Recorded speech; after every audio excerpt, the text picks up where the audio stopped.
En este episodio, ¿cómo son reclutados los astronautas?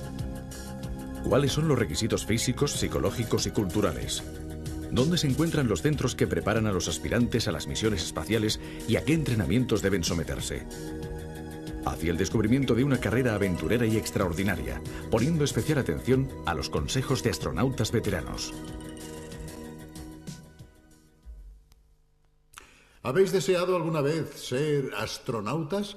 Puede que no, o puede que sí. De todas maneras, se trata de una de esas ideas que inmediatamente se descartan por utópicas o por demasiado difíciles de realizar.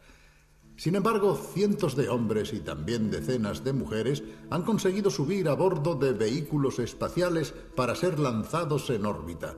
También algunos europeos occidentales han participado en esta extraordinaria aventura humana volando a bordo de los transbordadores espaciales. Pero ¿cómo se llega a ser astronauta? La historia de los reclutamientos y entrenamientos ha experimentado diversas fases. En este episodio intentaremos describir el panorama, la situación, y empezaremos por la que ya se puede definir como época heroica, la de los pioneros.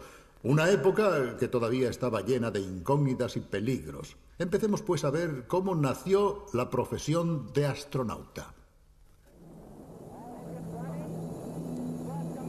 ¿Podría sobrevivir un ser vivo más allá de la delgada atmósfera terrestre en un ambiente hostil como el espacio cósmico? Hace menos de 50 años, esta pregunta no tenía respuesta.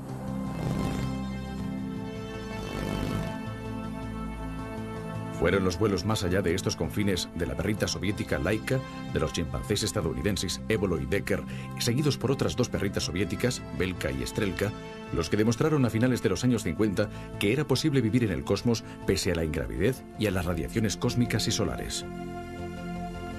Después le tocaba el turno al hombre. Pero ¿cómo elegir a los primeros astronautas, auténticos pioneros de un mundo desconocido y amenazador?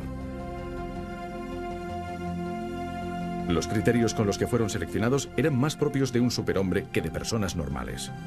Además de una fortísima y sana condición física, como es obvio, los candidatos debían demostrar que eran capaces de superar situaciones extremas, como soportar aceleraciones muy superiores a la de la gravedad, manteniendo la lucidez mental.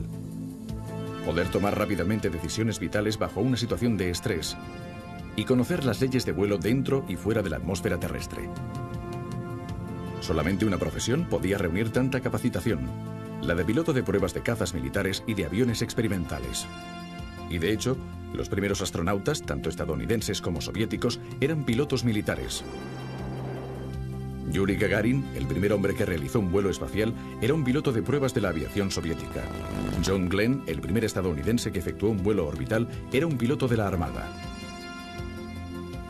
También los primeros entrenamientos y las pruebas a las que estaban sometidos los primeros astronautas eran durísimos. Veamos en estas imágenes de aquella época la famosa centrifugación que sometía a los astronautas a violentas fuerzas. Actualmente han cambiado muchas cosas. El papel de los astronautas y de los pilotos en la Estación Espacial Mir o en el transbordador espacial se ha reducido notablemente.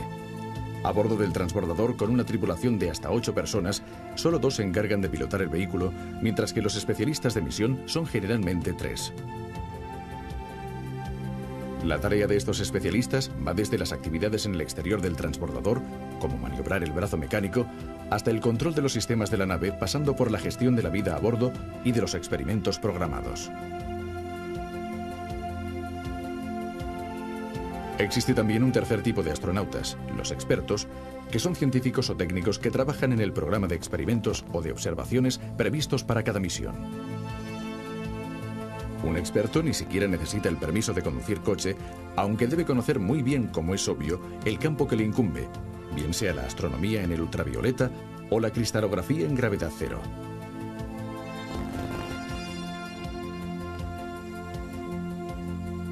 Mientras que los pilotos y los especialistas pueden volar varias veces, los expertos científicos y técnicos vuelan solo si el programa de la misión hace indispensable su experiencia. También han disminuido mucho las aceleraciones en el despegue, desde 6 veces la fuerza de gravedad en los primeros cohetes a las 3G del transbordador espacial y solamente en 2 fases del despegue. Cualquiera que haya superado con éxito una vuelta en las montañas rusas podría sentirse perfectamente dispuesto a volar en el transbordador espacial. ¿Cómo se realiza actualmente la selección de los astronautas? Si un joven quisiera enrolarse, por así decirlo, en la NASA, ¿qué procedimiento debería seguir? Nuestros enviados han ido precisamente a Houston, al centro de la NASA para vuelos tripulados, y han seguido el proceso para saber cuáles son las aptitudes requeridas y los criterios de selección. Veamos. ¿Cómo se llega a ser astronauta? Bueno, en el caso de muchos astronautas estadounidenses, su carrera empezó precisamente aquí, en este pequeño edificio que se encuentra en el Johnson Space Center de Houston. Y este es el primer paso. Hola. Hola. Me gustaría ser astronauta. Bien, debe rellenar estos formularios: informes médicos, información sobre los estudios realizados, experiencia de vuelo. Las solicitudes que llegan a la NASA son muy numerosas.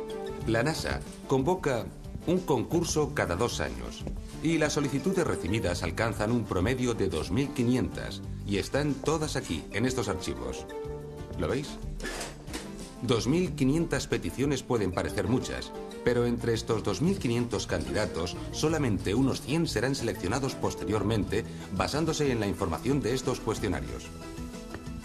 Estos 100 candidatos deberán superar después otra serie de pruebas, la primera de las cuales tendrá lugar en esta sala donde se realiza la primera entrevista.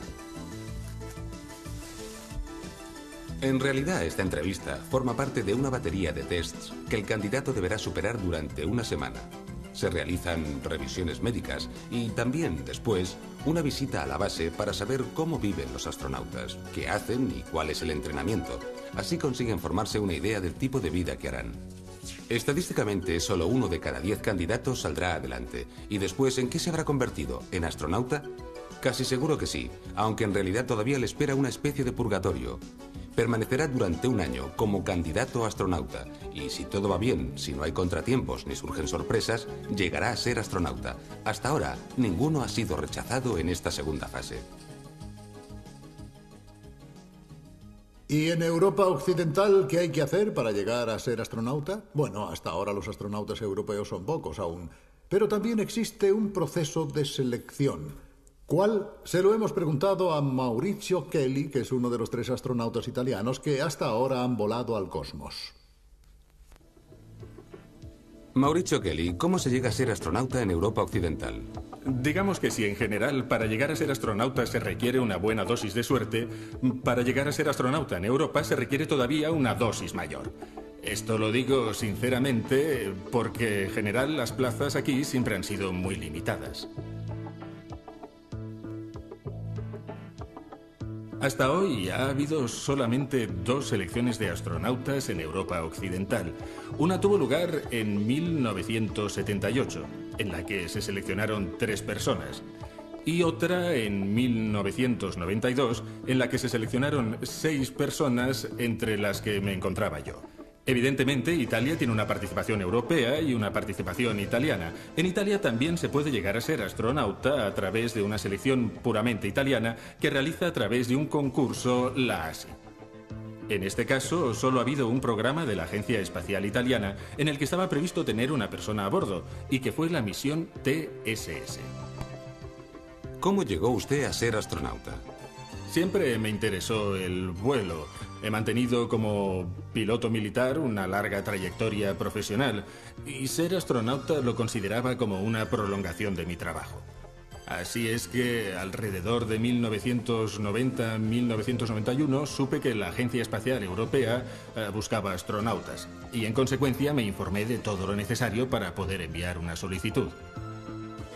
Evidentemente tuve que pasar una preselección nacional organizada por la Agencia Espacial Italiana, en la que resulté ganador junto a otras 4 personas de la selección italiana.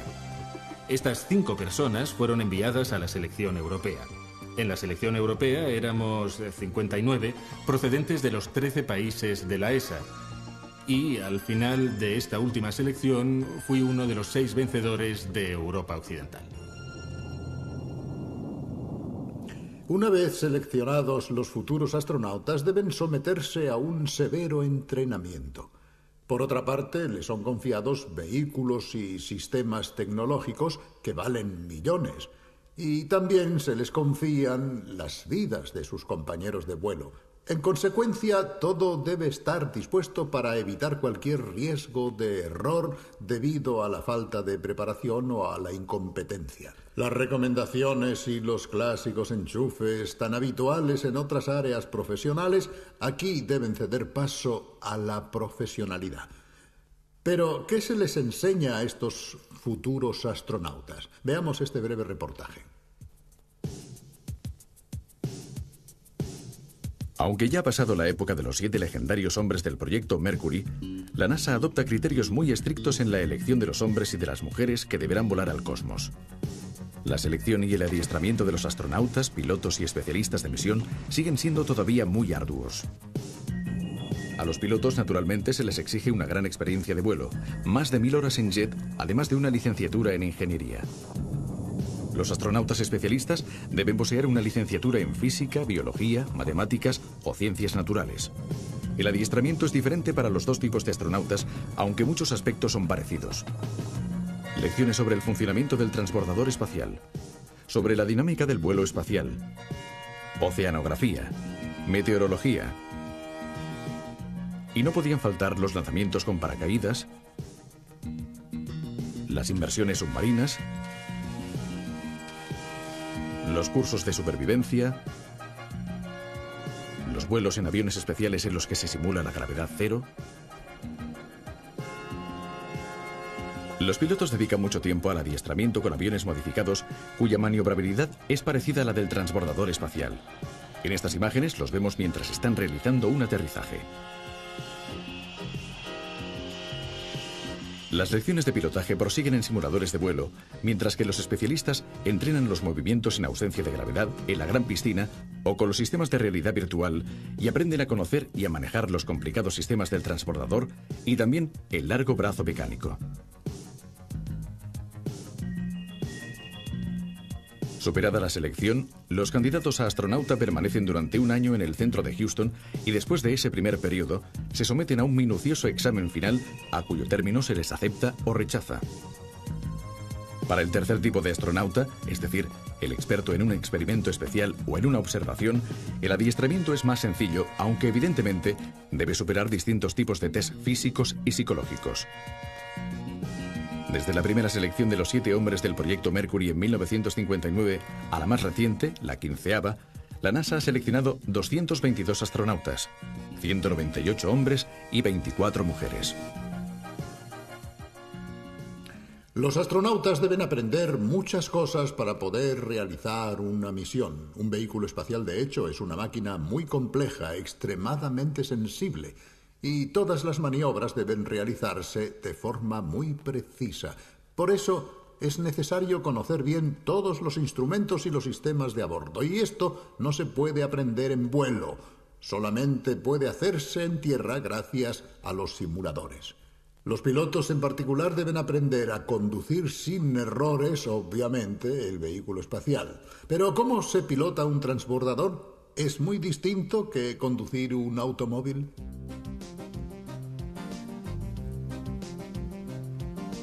La cabina de pilotaje de un transbordador espacial es impresionante. Está llena de botones, de cuadros de mandos, de instrumentos bastante incomprensibles. Esto, ya se ve, es un horizonte artificial. Pero el resto de cosas son verdaderamente muy complicadas. El transbordador espacial es en realidad una de las máquinas más complicadas para volar. ¿Cómo se pone en marcha un transbordador? ¿Tiene una llave de contacto como los coches? Aunque aparentemente pueda parecer muy similar a un avión, cuando se piensa mejor, el transbordador es un vehículo que despega como un cohete, se transforma en una pequeña estación orbital y entra en la atmósfera y regresa a la Tierra como un gran planeador. En consecuencia, muchos de los controles que vemos a bordo sirven para las diferentes fases del vuelo. Evidentemente, muchas de las funciones que se realizan a bordo del transbordador se controlan por ordenador. ¿Cuántos ordenadores hay a bordo? Tiene 5 ordenadores y aquí vemos los controles. Evidentemente, los ordenadores controlan los motores. Los motores tienen un empuje increíble. Pensemos que los dos boosters, que son los cohetes propulsores de combustible sólido que vemos en los costados del transbordador cuando se encuentra en la plataforma de lanzamiento, tienen un empuje de unas 600-650 toneladas cada uno, y los motores tienen un empuje de 250 toneladas cada uno. En el caso de que algo falle, evidentemente están previstos procedimientos de emergencia. Por eso el piloto se sienta a la derecha y el comandante a la izquierda, y el piloto, como decía, tiene la posibilidad de controlar el empuje de los motores mediante esta pequeña palanca. Funciona en cierto modo como el gas El acelerador. del coche, el acelerador del coche. Vosotros salís como un cohete. No hacéis nada, esperáis a estar en órbita y una vez allí podéis conducir el transbordador. ¿Cómo se conduce un transbordador espacial en órbita? En órbita, el transbordador espacial se maniobra gracias a este control y con ese otro control que vemos en el rincón, exactamente en ese rincón. ¿Este? Sí. Con esta palanca, que se llama Rotational Air Controller, se controlan los ejes de rotación, en el sentido de que el piloto puede vigilar la rotación del transbordador mediante 3 ejes: subida, picado, balanceo y giro. Bien, eso es lo mismo que hacen los aviones, pero una vez en órbita el transbordador espacial es muy diferente porque no hay aire, o sea que de hecho no puede girar como un avión. De hecho, el auténtico control no tiene lugar mediante deflexiones de superficies aerodinámicas, como en el caso de los aeroplanos normales, que tienen alerones o timones de profundidad, sino gracias a pequeños cohetes que controlan el equilibrio. Después, en un momento concreto, se debe regresar a la base. El transbordador se transforma en una especie de meteorito que pasa a través de la atmósfera y después se convierte en un planeador. ¿Cómo se conduce a partir de ese momento? Bien, durante la fase de entrada se maneja como un auténtico planeador, como un gran aeroplano sin motor, como un gran planeador que pesa 100 toneladas. Y no debéis equivocaros de pista, ya que no contáis con motores que funcionen, y en consecuencia es necesario llegar a la pista con una perfección milimétrica. Exacto, es un cálculo de control de energía que los ordenadores realizan cada 2 segundos. Se sabe a dónde debe ir, se sabe la distancia, se sabe la velocidad a la que el transbordador está volando en ese preciso momento para poder llevar a la tripulación y al avión, en este caso al avión, a un punto exacto de la pista. Y no se deben cometer errores, porque solo hay una posibilidad, no hay otras. Solo una. Mauricio Kelly, entre estos contadores, estos altímetros, estos horizontes artificiales, se ocultan otros botones muy importantes para la vida del transbordador espacial y también para sus ocupantes. Son unos botones de emergencia. ¿Nos puedes mostrar alguno? Claro, hay muchos. Tiene muchos botones que son importantes en las diferentes fases del vuelo. Pero hay 2 botones en especial, 2 botones que son básicamente importantes en la fase de ascensión, que de hecho es la fase más crítica porque es muy dinámica. Digamos que este botón es muy importante porque en cualquier momento de la fase de ascensión del transbordador espacial se ha tenido en cuenta la posibilidad de que uno de los motores principales pueda no funcionar o apagarse. Este botón permite que la tripulación seleccione una forma de regreso que preserve su integridad física. El ordenador ha memorizado una vía de fuga que eventualmente puede utilizarse si algo funcionara mal en el momento del despegue. Así que bastaría con girar este botón y en una fracción de segundo el transbordador espacial estaría en una vía de fuga, de salvación. Exacto. En este caso, este botón RTLS, que quiere decir Return to Launch Site, permite el regreso al punto del que se ha partido, en este caso Cabo Cañaveral. Pero más allá de una cierta velocidad, el transbordador espacial va tan rápido que no existe la posibilidad de regresar al punto de partida. Y es necesario encontrar un lugar para aterrizar en África, al otro lado del Atlántico. ¿Qué otras pistas de aterrizaje tenéis en el mundo? 3 principales en Estados Unidos, 2 en España y 3 en África.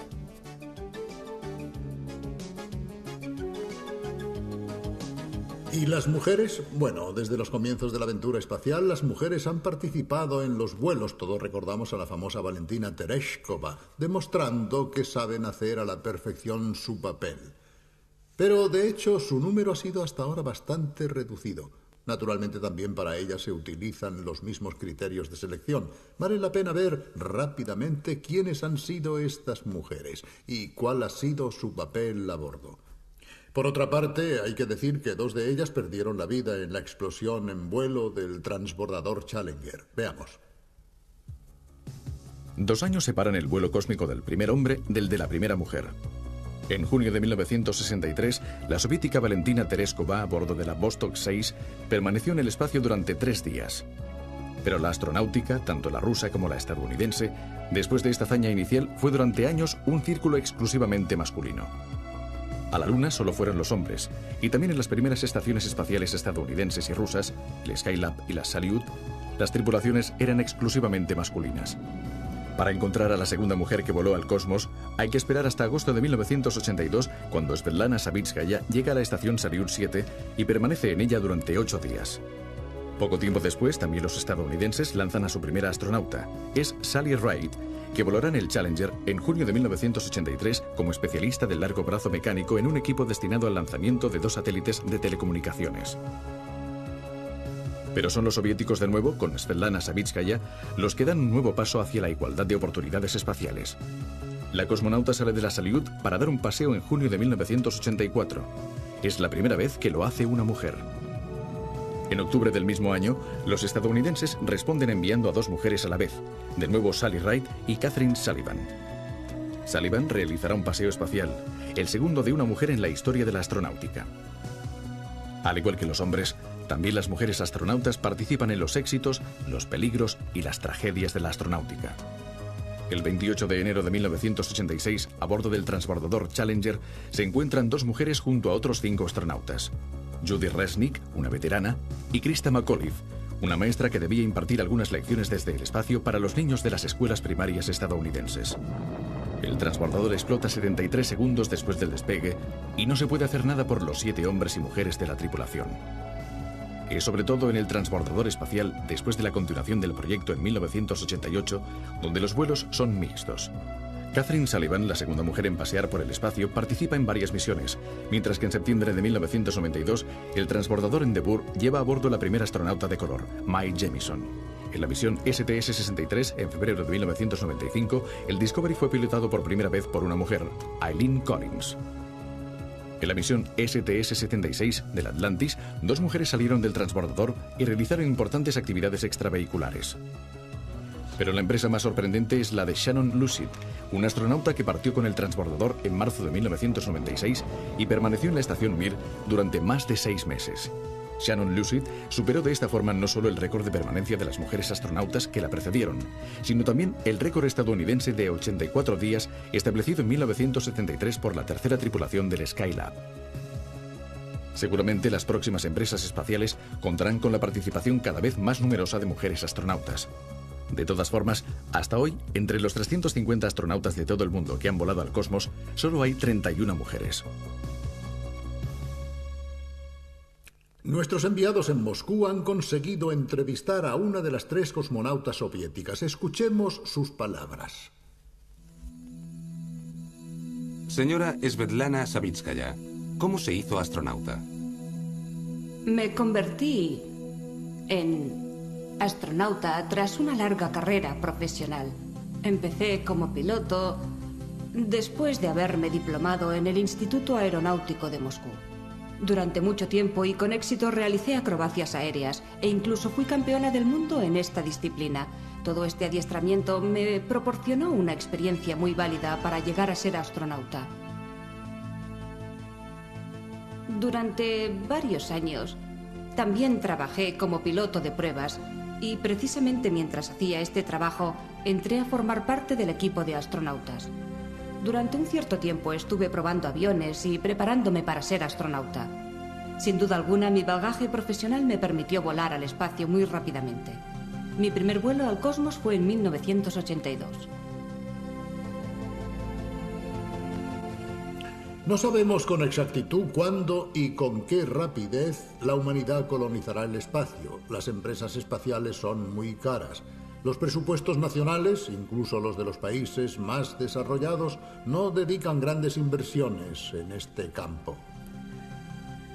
El futuro desarrollo de la investigación espacial dependerá mucho del interés, incluso económico, de este tipo de empresas, en una palabra, de los beneficios que se puedan obtener. También dependerá de los tipos de vehículos que estén disponibles, porque los actuales son muy contaminantes y bastante nocivos para los estratos altos de la atmósfera. Pero si se decide potenciar el desarrollo espacial con los medios y la financiación adecuados, apostamos que cada vez será menos necesario ser un superhombre para entrar en órbita. Es más, los expertos consideran que la evolución de los vehículos es tal que se puede prever en un futuro bastante cercano que no serán necesarias especiales cualidades psicofísicas. Quizás solo los enfermos del corazón no puedan ir al espacio. Quizá. Hasta pronto. Adiós. Consiguen formarse una idea del tipo de vida que harán. Estadísticamente, solo 1 de cada 10 candidatos saldrá adelante. ¿Y después en qué se habrá convertido? ¿En astronauta? Casi seguro que sí, aunque en realidad todavía le espera una especie de purgatorio. Permanecerá durante un año como candidato a astronauta. Y si todo va bien, si no hay contratiempos ni surgen sorpresas, llegará a ser astronauta. Hasta ahora, ninguno ha sido rechazado en esta segunda fase. ¿Y en Europa Occidental qué hay que hacer para llegar a ser astronauta? Bueno, hasta ahora los astronautas europeos son pocos aún, pero también existe un proceso de selección. ¿Cuál? Se lo hemos preguntado a Maurizio Kelly, que es uno de los 3 astronautas italianos que hasta ahora han volado al cosmos. Maurizio Kelly, ¿cómo se llega a ser astronauta en Europa Occidental? Digamos que si en general para llegar a ser astronauta se requiere una buena dosis de suerte, para llegar a ser astronauta en Europa se requiere todavía una dosis mayor. Esto lo digo sinceramente porque en general las plazas aquí siempre han sido muy limitadas.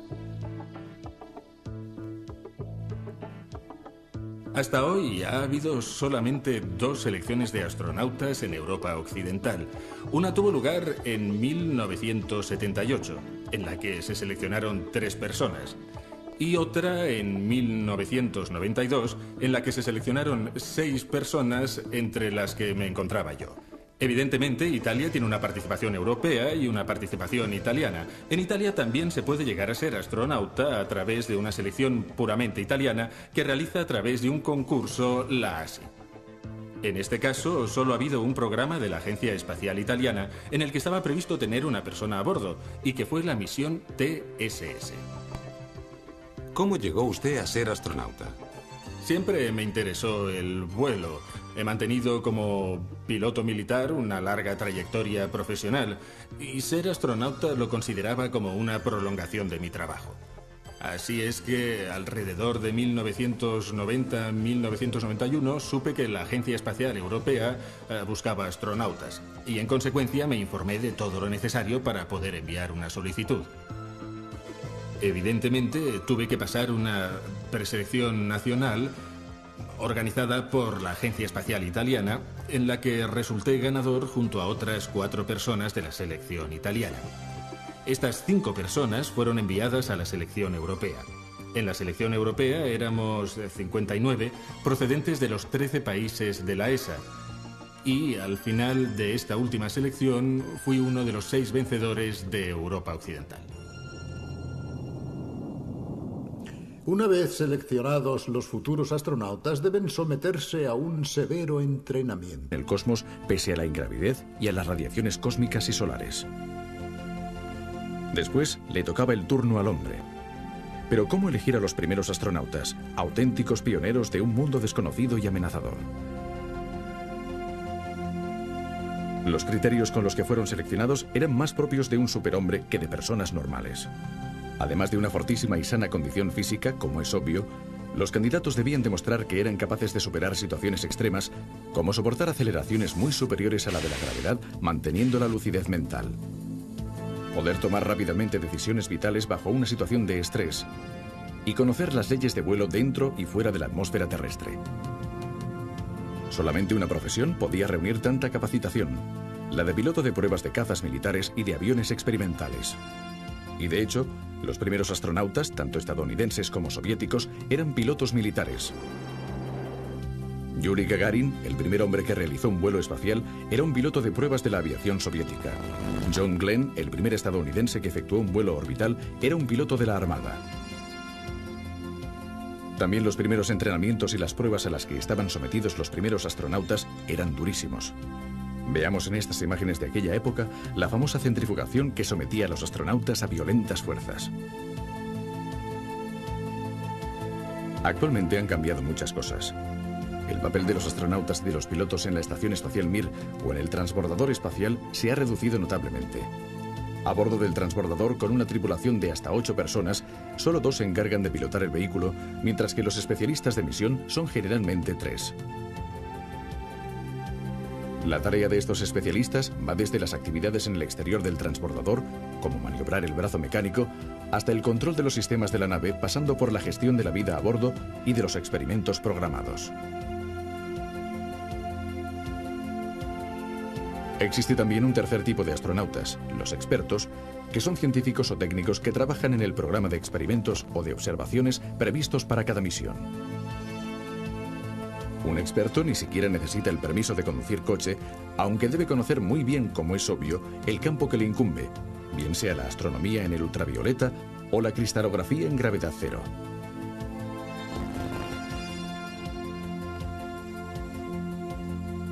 Mientras que los pilotos y los especialistas pueden volar varias veces, los expertos científicos y técnicos vuelan solo si el programa de la misión hace indispensable su experiencia. También han disminuido mucho las aceleraciones en el despegue, desde 6 veces la fuerza de gravedad en los primeros cohetes a las 3G del transbordador espacial y solamente en 2 fases del despegue. Cualquiera que haya superado con éxito una vuelta en las montañas rusas podría sentirse perfectamente dispuesto a volar en el transbordador espacial. ¿En un ambiente hostil como el espacio cósmico? Hace menos de 50 años, esta pregunta no tenía respuesta.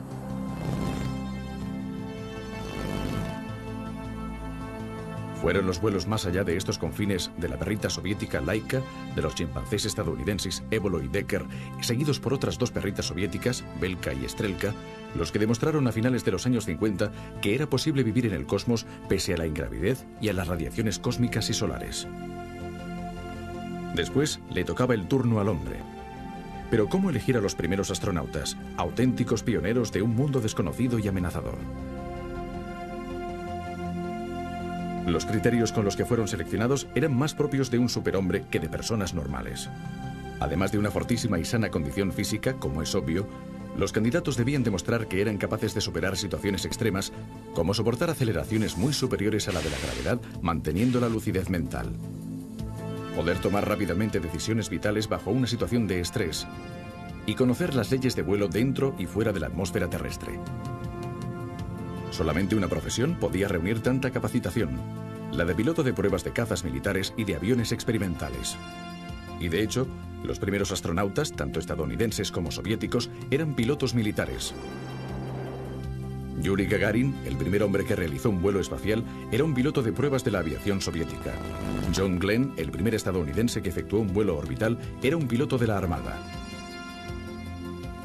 También los primeros entrenamientos y las pruebas a las que estaban sometidos los primeros astronautas eran durísimos. Veamos en estas imágenes de aquella época la famosa centrifugación que sometía a los astronautas a violentas fuerzas. Actualmente han cambiado muchas cosas. El papel de los astronautas y de los pilotos en la Estación Espacial Mir o en el transbordador espacial se ha reducido notablemente. A bordo del transbordador, con una tripulación de hasta 8 personas, solo 2 se encargan de pilotar el vehículo, mientras que los especialistas de misión son generalmente 3. La tarea de estos especialistas va desde las actividades en el exterior del transbordador, como maniobrar el brazo mecánico, hasta el control de los sistemas de la nave, pasando por la gestión de la vida a bordo y de los experimentos programados. Existe también un tercer tipo de astronautas, los expertos, que son científicos o técnicos que trabajan en el programa de experimentos o de observaciones previstos para cada misión. Un experto ni siquiera necesita el permiso de conducir coche, aunque debe conocer muy bien, como es obvio, el campo que le incumbe, bien sea la astronomía en el ultravioleta o la cristalografía en gravedad cero.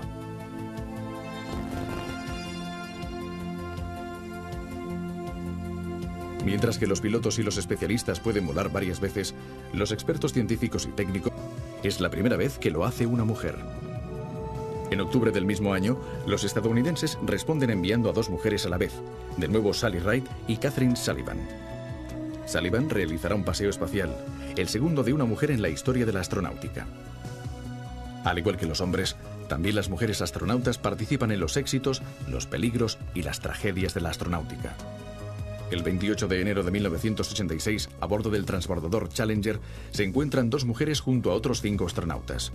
Judy Resnick, una veterana, y Krista McAuliffe, una maestra que debía impartir algunas lecciones desde el espacio para los niños de las escuelas primarias estadounidenses. El transbordador explota 73 segundos después del despegue y no se puede hacer nada por los 7 hombres y mujeres de la tripulación. Es sobre todo en el transbordador espacial, después de la continuación del proyecto en 1988, donde los vuelos son mixtos. Katherine Sullivan, la segunda mujer en pasear por el espacio, participa en varias misiones, mientras que en septiembre de 1992, el transbordador Endeavour lleva a bordo la primera astronauta de color, Mae Jemison. En la misión STS-63, en febrero de 1995, el Discovery fue pilotado por primera vez por una mujer, Eileen Collins. En la misión STS-76 del Atlantis, 2 mujeres salieron del transbordador y realizaron importantes actividades extravehiculares. Pero la empresa más sorprendente es la de Shannon Lucid, una astronauta que partió con el transbordador en marzo de 1996 y permaneció en la estación Mir durante más de 6 meses. Shannon Lucid superó de esta forma no solo el récord de permanencia de las mujeres astronautas que la precedieron, sino también el récord estadounidense de 84 días establecido en 1973 por la tercera tripulación del Skylab. Seguramente las próximas empresas espaciales contarán con la participación cada vez más numerosa de mujeres astronautas.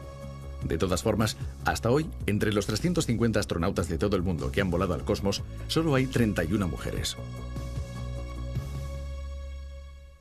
Nuestros enviados en Moscú han conseguido entrevistar a una de las 3 cosmonautas soviéticas. Escuchemos sus palabras. Señora Svetlana Savitskaya, ¿cómo se hizo astronauta? Me convertí en astronauta tras una larga carrera profesional. Empecé como piloto después de haberme diplomado en el Instituto Aeronáutico de Moscú. Durante mucho tiempo y con éxito realicé acrobacias aéreas e incluso fui campeona del mundo en esta disciplina. Todo este adiestramiento me proporcionó una experiencia muy válida para llegar a ser astronauta. Durante varios años también trabajé como piloto de pruebas y precisamente mientras hacía este trabajo entré a formar parte del equipo de astronautas. Durante un cierto tiempo estuve probando aviones y preparándome para ser... También decenas de mujeres han conseguido subir a bordo de vehículos espaciales para ser lanzados en órbita. También algunos europeos occidentales han participado en esta extraordinaria aventura humana volando a bordo de los transbordadores espaciales. Pero ¿cómo se llega a ser astronauta? La historia de los reclutamientos y entrenamientos ha experimentado diversas fases. En este episodio intentaremos describir el panorama, la situación, y empezaremos por la que ya se puede definir como época heroica, la de los pioneros. Una época que todavía estaba llena de incógnitas y peligros. Empecemos pues a ver cómo nació la profesión de astronauta. ¿Podría sobrevivir un ser vivo más allá de la delgada atmósfera terrestre en un ambiente hostil como el espacio cósmico? Hace menos de 50 años, esta pregunta no tenía respuesta.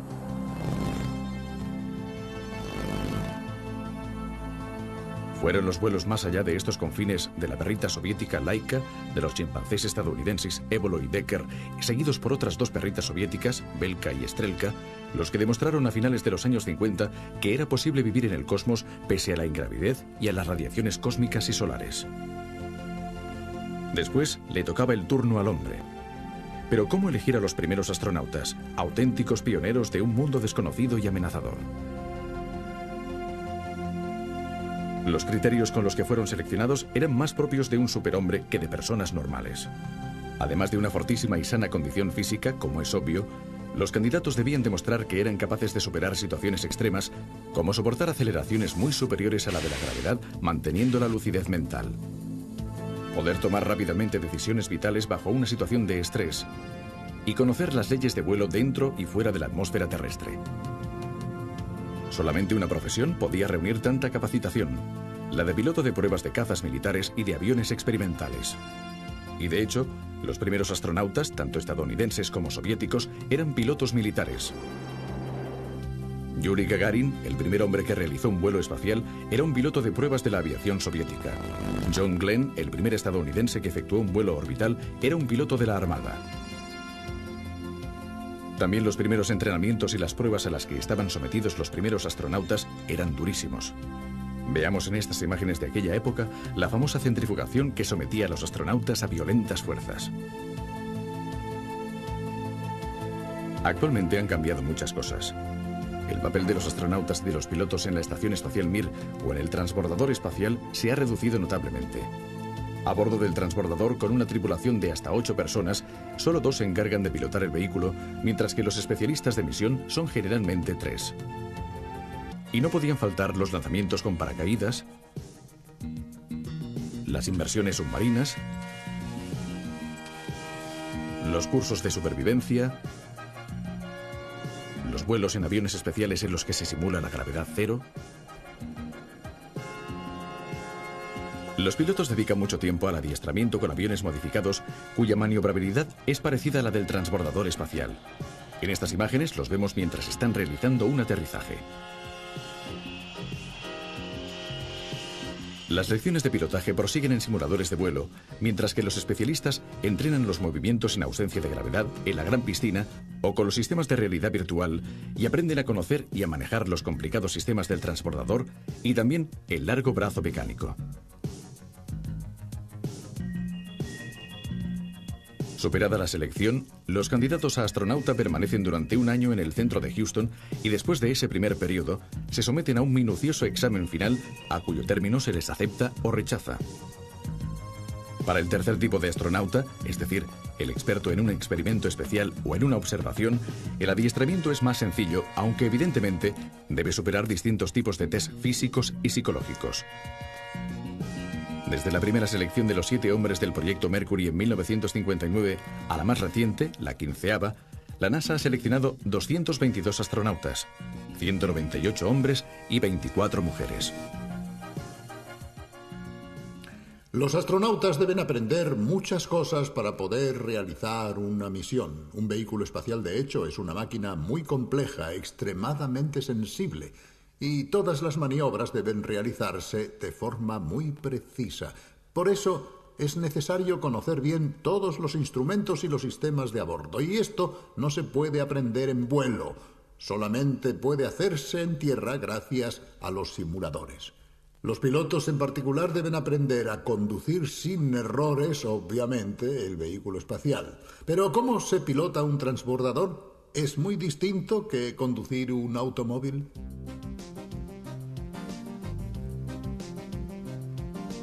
La cabina de pilotaje de un transbordador espacial es impresionante. Está llena de botones, de cuadros de mandos, de instrumentos bastante incomprensibles. Esto, ya se ve, es un horizonte artificial. Pero el resto de cosas son verdaderamente muy complicadas. El transbordador espacial es en realidad una de las máquinas más complicadas para volar. ¿Cómo se pone en marcha un transbordador? ¿Tiene una llave de contacto como los coches? Aunque aparentemente pueda parecer muy similar a un avión, cuando se piensa mejor, el transbordador es un vehículo que despega como un cohete, se transforma en una pequeña estación orbital y entra en la atmósfera y regresa a la Tierra como un gran